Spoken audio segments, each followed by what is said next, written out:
That bowl of fresh greens, carrots, beets, broccoli, and kale sitting on your kitchen counter in October is not decided in October. It is decided right now, in July and August, in a planting window that most gardeners do not realize is open. Most people treat midsummer as the maintenance phase. Water what is growing, feed what is struggling, harvest what is ready. The idea of starting something new in July feels counterintuitive, like beginning a project 5 minutes before closing time. But there is a full second productive season available right now, and the gardeners who know about it are putting seeds in the ground while everyone else is just maintaining what they already have. 7 vegetables can still fit many July and August planting windows and realistically produce a fall harvest if your frost date calculation gives them enough time. Some of them will be on your plate in under a month. Some will taste better than anything you grew in spring.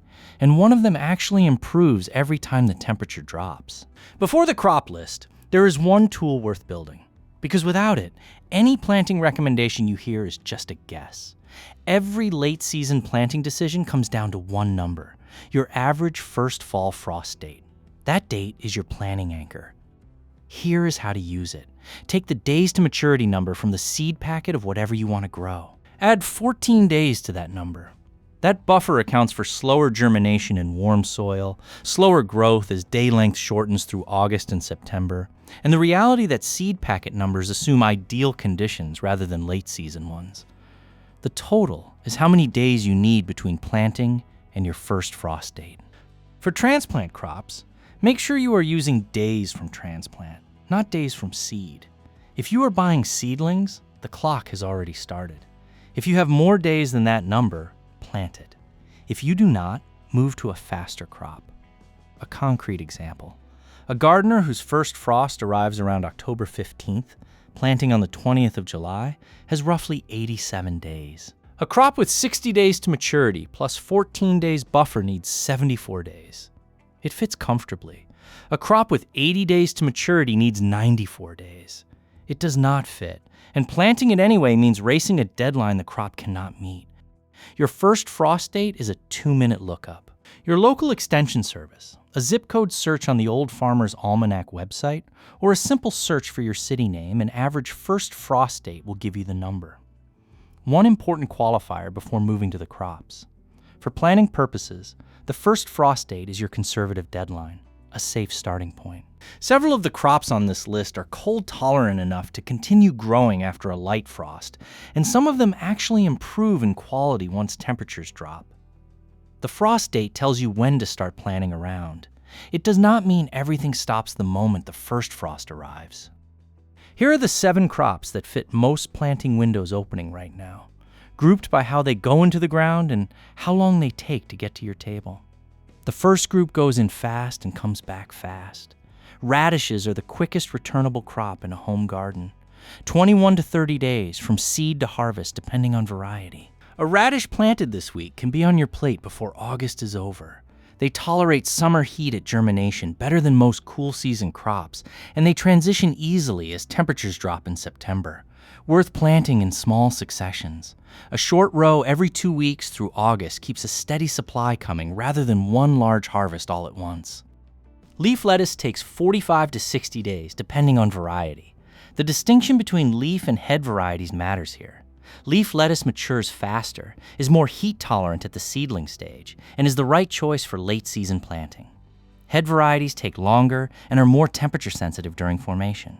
For July and August planting, always choose leaf. Like spinach, lettuce seed can struggle if the soil is too hot, so in late July heat, shade the seed row or start it somewhere cooler. Something worth knowing about fall lettuce that surprises most gardeners. Spring lettuce that bolts and turns bitter in June heat does so because it is maturing in warming temperatures. Fall lettuce matures in cooling temperatures, and the flavor difference is significant.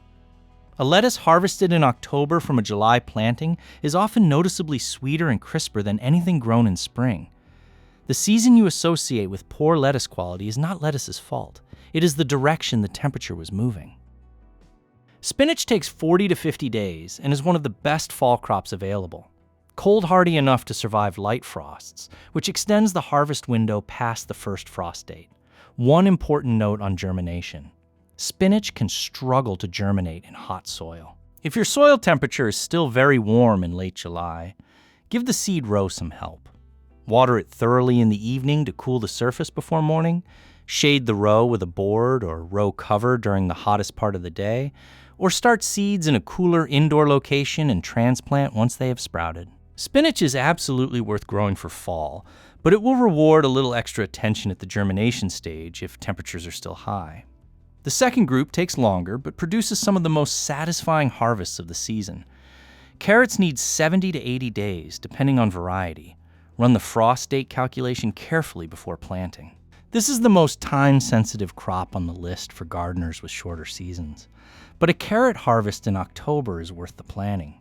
Carrots that experience a light frost before harvest convert stored starches to sugars, and the flavor difference compared to a summer carrot is immediately noticeable. For germination in July heat, keeping the seed row consistently moist is the primary challenge. A thin covering of burlap or a board laid over the seeded area, removed at the first sign of sprouting, holds moisture and keeps soil temperature lower during the critical germination window. Beets take 50 to 70 days and are more forgiving than carrots on timing. More heat tolerant at germination, cold hardy enough to stay in the ground past a light frost, and harvestable at multiple stages. The greens can be taken early while the roots continue developing, which makes beets one of the more productive late-season choices per square foot. If carrots are borderline for your window, beets are the safer alternative with a similar payoff. The third group works differently from the first two. These crops almost always perform better as transplants rather than direct sown seeds. Either started indoors 4 to 6 weeks before transplanting, or purchased as seedlings from a garden center right now while they are still available. Broccoli takes 60 to 80 days from transplant to harvest. Started indoors in late June or early July for a July or August transplant, or purchased as transplants now. Broccoli that matures in fall produces tighter, more flavorful heads than broccoli grown in spring heat. Cold hardy enough to survive multiple light frosts. The harvest window extends well past the first frost date. If you have not started seeds yet, check your local garden center for transplants immediately. This is exactly the right time of year to find them, and they sell out quickly as gardeners realize the window is open. Kale takes 55 to 75 days from transplant and is the most cold hardy crop on this list by a significant margin. Kale does not just survive frost, it improves with frost. A kale plant that has been through several frosts by November produces leaves that are noticeably sweeter and more tender than kale harvested in September. The harvest window is among the widest of any vegetable you can grow. You can harvest from it for weeks after the first frost arrives.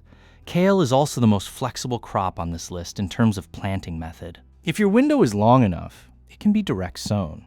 But if you are planting late, transplants give you the safer path to a reliable fall harvest.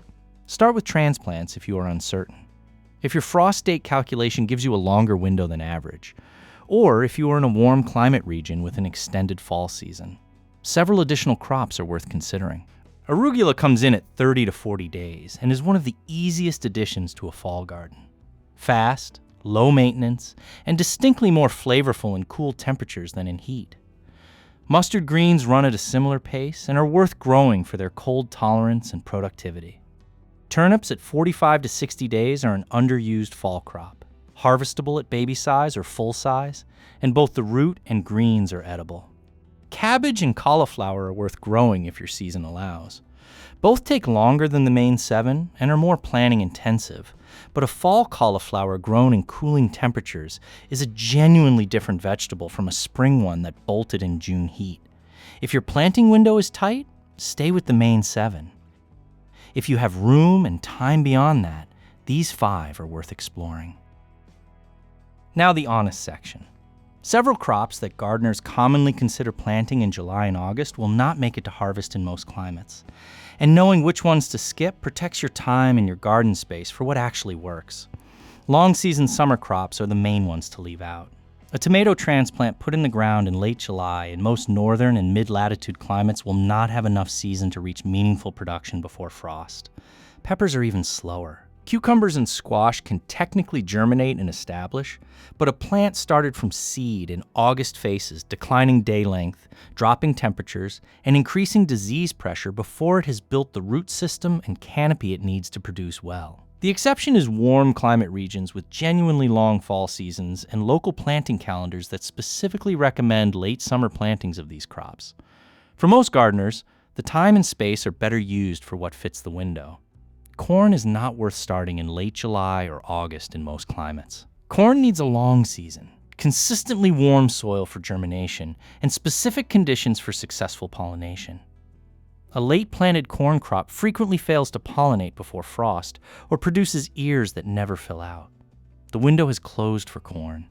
Head lettuce varieties deserve a specific mention, even though they are not summer crops. The time difference between head lettuce and leaf lettuce is significant.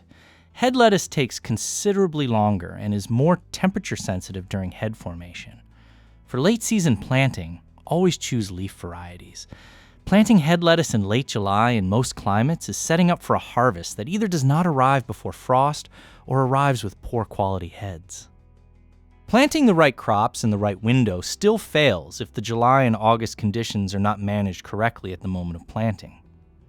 This section is specifically about getting seeds and transplants established, not about managing established plants through summer heat, which is a different topic entirely. New seedlings and freshly germinated seeds face a specific challenge that established plants do not. They have not yet developed the root depth to buffer against surface-level heat and moisture loss. The first 2 weeks after planting or germination are the most vulnerable period. Temporary afternoon shade during establishment helps significantly. A piece of row cover, a board propped at an angle, or a few branches laid loosely over a newly seeded row during the hottest hours of the afternoon gives new plants and germinating seeds a cooler, more stable microclimate during the establishment window. This is not permanent shade. Remove it once. Seedlings have their first true leaves and are visibly establishing. For crops with heat-sensitive germination, lettuce and spinach especially, cooling the seed row before the morning germination window improves results. Water the seeded area thoroughly in the evening. The evaporative cooling overnight lowers surface soil temperature by the following morning when germination activity is highest. Keeping the seed row consistently moist is more important for late-season plantings than for spring ones. In spring, cooler temperatures slow moisture loss between waterings. In July and August, a seed row can dry out completely between a morning watering and the following morning, and a seed that dries out mid-germination does not recover. Check the seed row daily and water lightly if the surface is dry. This extra attention is temporary, only until the seedlings are visibly established and developing their first true leaves. What to plant right now, and how to follow through on getting it established, are both in this video. If this helped you plan your late summer garden, subscribe for more practical vegetable gardening guides through the rest of the season. That October garden, the one producing fresh greens and roots and broccoli and cool fall light while the summer garden is winding down, is not the result of anything complicated. It is the result of a decision made in July or August that most gardeners never got around to making. The frost date is in your calendar. The days to maturity number is on the seed packet. The calculation takes 2 minutes, and for many gardeners, 7 crops can still go into the ground while the window is open. The fall harvest is not something that happens to some gardeners and not others. It is something that is planted or not planted in the next few weeks. That is the only real difference between the garden that is producing in October and the one that is not. Go plant something.